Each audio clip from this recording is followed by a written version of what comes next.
So Yusuf அலி இஸ்லாம் ஒரு சிறந்த நபியாகவும் இருந்தாங்க. அதே நேரத்தில் துன்யா ரீதியான மார்க்க கல்வியையும் அல்லாஹ் சுப்ஹானஹு வ தஆலா அவங்களுக்கு நிறையவே வழங்கியிருந்தாங்க. எந்த அளவுக்கு சொல்லணும்னா, நபி யூசுப் அலி இஸ்லாம் அவங்களுடைய அந்த பொருளாதார திட்டம் இருக்கு பாருங்க, எக்கனாமிக் பிளானிங், பல ஊர்களை நாடுகளை காப்பாற்றியது என்று சொல்லலாம் அல்லாஹ்வுடைய உதவி கொண்டு. அவங்களுடைய அந்த எக்கனாமிக் பிளானிங், அந்த பொருளாதார திட்டம் வந்து நவீன கிரெயின் சிலோஸ் என்று சொல்லுவாங்க, சப்ளை செயின் மேனேஜ்மெண்ட்னு சொல்லுவாங்க. இதெல்லாம் முன்கூட்டியே அவங்க என்ன செஞ்சுட்டாங்க, இதெல்லாம் நவீன காலத்துல கண்டுபிடிச்ச விஷயங்களை 1400 வருஷத்துக்கு முன்னாடி அல் குர்ஆன் நமக்கு சொல்லி காட்டுச்சுங்க. யூசுப் அலி இஸ்லாம் அதெல்லாம் எப்பயோ செஞ்சுட்டாங்க. ஸோ நபி யூசுப் அலி இஸ்லாமுடைய வரலாறு நம்ம 21ஆம் நூற்றாண்டுக்கான சப்ளை செயின் மேனேஜ்மெண்ட்டை 1400 வருஷத்துக்கு முன்னாடியே நம்ம கற்றுக் கொடுத்துச்சுன்னு சொல்லாங்க. கால தஸ்ரஊன சப்அ சினீன தஅபன் ஃபமா ஹஸத்தும் ஃபதரூஹு ஃபீ சும்புலிஹி இல்லா கலீலம் மிம்மா தாக்குலூன். நீங்க தொடர்ந்து 7 வருடம் என்ன செய்யுங்க, பயிரிடுங்க, அறுவடை செஞ்சதை அதன் கதிர்களிலேயே விட்டு சேமித்து விடுங்கள், உண்ண வேண்டிய சிறிய அளவை தவிரன்னு சொல்லி யூசுப் அலி இஸ்லாம் சொன்னாங்க. சூரா யூசுஃப்ல 47வது ஆயத்துல நம்ம பார்க்கலாம். இன்னைக்கு உலகம் நம்ம பார்க்கலாம், ஃபுட் செக்யூரிட்டின்னு பேசுது, சப்ளை செயின்னு பேசுது, வேர்ஹவுஸ் லாஜிஸ்டிக்ஸ்ன்னு பேசுது, கோல்டு ஸ்டோரேஜ்னு பேசுது, கிரெயின் சிலோஸ்ன்னு பேசுது, பஃபர் ஸ்டாக்னு பேசுது. இதெல்லாம் வந்து எக்கனாமிக் ஃபோர்காஸ்டிங் பெருமையா பேசிக்கொள்றாங்க. ஆனால் இதெல்லாம் 1400 வருஷத்துக்கு முன்னாடியே குர்ஆன் சொல்லிச்சுங்க. மனிதன் வந்து மாடர்ன் எக்கனாமிக்ஸ், நவீன பொருளாதாரத்தை, பொருளியலை அறியாத காலத்திலேயே இதெல்லாம் வந்து அல்லாஹ் சுப்ஹானஹு வ தஆலா சொல்லி காட்டான். ஸோ நபியின் மூலம் உலகளாவிய பொருளாதார நெருக்கடியை ஹேண்டில் பண்ணக்கூடிய திட்டத்தை அல் குர்ஆன் நமக்கு காட்டுது. அந்த நபி தான் யூசுப் அலை இஸ்லாம். ஸோ கதிரிலேயே சேமிங்கன்னு சொல்லி சொன்னாங்க. ஏன் அப்படி சொன்னாங்க? இது சாதாரண வசனம் இல்லைங்க.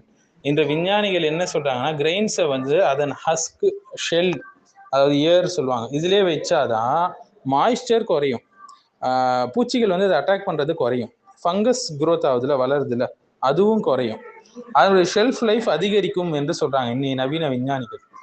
நபி யூசுப் அலை இஸ்லாம் என்ன செஞ்சாங்க, ஒரு சென்ட்ரலைஸ்டு ஃபுட் ப்ரிசர்வேஷன் சிஸ்டமே உருவாக்கிட்டாங்க. இன்னைக்கு இதுக்கு என்ன பெயர்னு சொல்லி பார்த்தீங்கன்னா, நவீன காலத்தில் கிரெயின் சிலோ சிஸ்டம் சொல்லுவாங்க, ஸ்ட்ராட்டஜிக் ஃபுட் ரிசர்வ் சொல்லுவாங்க, லாங் டேர்ம் அக்ரிகல்ச்சர் ஸ்டோரேஜ் என்று சொல்லுவாங்க, சப்ளை செயின் ப்ரிசர்வேஷன் இப்படிலாம் சொல்லுவாங்க. இதெல்லாம் என்னன்னு சொல்லி நம்ம பார்ப்போம். இன்னைக்கு உலகம் என்ன செய்யுதுன்னா, அமெரிக்கா, சைனா, இந்தியா, ரஷ்யா எல்லா நாடுகளும் மேசிவ் கிரெயின் சிலோஸை வச்சிருக்கிறாங்க, மேசிவ் கிரெயின் சிலோஸை கட்டுறாங்க. ஏனெனில் ஒரு பஞ்சம் வந்துச்சுன்னா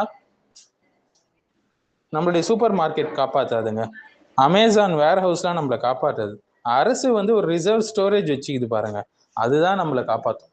கோவிட் காலத்துல என்ன நடந்தது, ஷெல்ஃப்ஸ்லாம் எம்டி ஆயிடுச்சு, பேனிக் பையிங் இருந்தது மக்கள்கிட்ட, சப்ளை செயின் ஃபுல்லாக கொலாப்ஸ் ஆயிடுச்சு, டிரான்ஸ்போர்ட்ல வந்து தடங்கள் நிறையா இருந்தது. அப்போதான் உலகம் புரிந்து கொண்டுச்சு, உணவை சேமிக்காத நாடு எதிர்காலத்தை சேமிக்கல அப்படின்னு சொல்லி.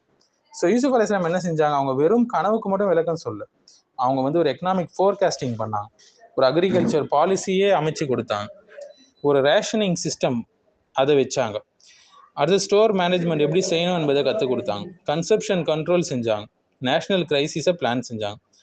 இன்று வந்து ஹார்வர்ட் பிஸ்னஸ் ஸ்கூலுடைய கேஸ் ஸ்டடி மாதிரி தாங்க இன்னைக்கு இது அவங்க செஞ்சதெல்லாம்.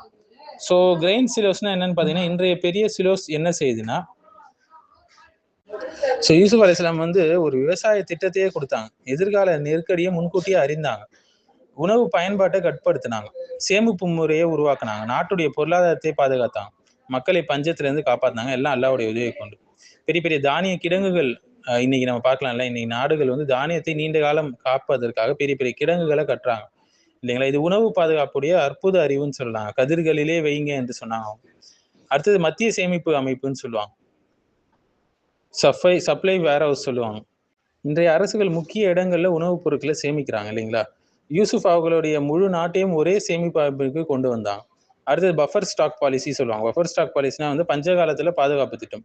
இன்னைக்கு அரசுகள் வந்து அரிசி, கோதுமை, எண்ணெய், அத்தியாவசிய பொருட்கள் இதெல்லாம் சேமிச்சு வைக்கிறாங்க. ஏன்னா மக்கள் பட்டினியால் பாதிக்கப்படக்கூடாது எதிர்காலத்துல என்பதற்காக.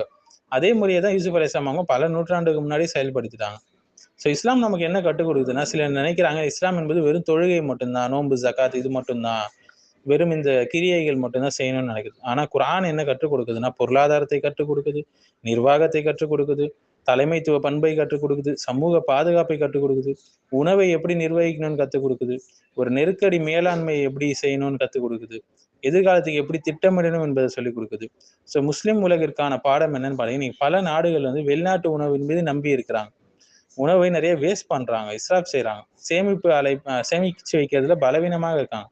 ஆனால் குர்ஆன் ஏற்கனவே நமக்கு வழிகாட்டுச்சுங்க. உண்மையான வளர்ச்சி என்பது பணத்தை சேமிப்பது அல்ல, நெருக்கடி வருவதற்கு முன் தயாராக இருப்பது தான் உண்மையான வளர்ச்சி. இன்னைக்கு உலகம் பொருளாதார கல்வி கற்குது, புதிய நிர்வாக முறைகள்லாம் உருவாக்குது, உணவு பாதுகாப்பு திட்டங்கள்லாம் அமைக்குது. ஆனால் ஒரு அல்லாஹ்வுடைய நபி சிறையிலிருந்து வெளிவந்து ஒரு முழு நாட்டையே பஞ்சத்திலிருந்து காப்பாற்றினாங்க. அவங்க கிட்ட இருந்தது என்ன? அல்லாஹ்வுடைய வழிகாட்டுதல், அல்லாஹ் கொடுத்த கல்வி அறிவு, அவங்களுடைய நம்பகத்தன்மை, அவங்களுடைய திட்டமிடக்கூடிய திறன், இது எல்லாமே இருந்தது. சூரா யூசுப் என்பது ஒரு கதை மட்டும் இல்லைங்க, அது ஒரு நாகரிகத்தையே காப்பாற்றிய அல் குர்ஆனிய வழிகாட்டுதல். இன்ன ஃபீ கஸஸிஹிம் இப்ரத்துன் லில் உலில் அல்பாப். அவங்களுடைய வரலாற்றுல அறிவுடையோருக்கு மிகப்பெரிய பாடம் இருக்குதுன்னு அல்லாஹ் சொல்றான் 111வது ஆயத்துல. இன்னைக்கு நவீன காலத்துல உலக நாடுகள் கோஷமிடுறாங்களே, உணவை பாதுகாக்கணும், பொருள் விநியோகத்தை அமைப்பை ஏற்படுத்தணும், பெரிய பெரிய தானிய கிடங்குகள் கட்டணும், அரசு சேமிப்பு திட்டம் இருக்கணும், பஞ்சகால பாதுகாப்பு இருக்கணும், இது பெருமையாக பேசுறாங்க இல்லைங்களா? ஆனா குர்ஆன் இதெல்லாம் எப்பயோ இதெல்லாம் சொல்லி காட்டுச்சு, எப்படி உலகளாவே ஒரு பஞ்சத்தை எப்படி சமாளிக்க வேண்டும் என்று. இதனாலதான் கதிர்கள்ல ஏன் விட்டு வைங்க, சேமிங்கன்னு சொல்லி யூசுப் அலைஹிஸ்ஸலாம் சொன்னாங்கன்னா, ஈரப்பதம் குறையும், பூச்சி தாக்குதல் குறையும், கெட்டு போவது தாமதமாகும், நீண்ட காலம் பாதுகாப்பா இருக்கும். அதனாலதான் அவங்க இப்படி சொன்னாங்க. இது ஒரு நீண்ட கால உணவு பாதுகாப்பு அமைப்பா அவங்க உருவாக்குனாங்க.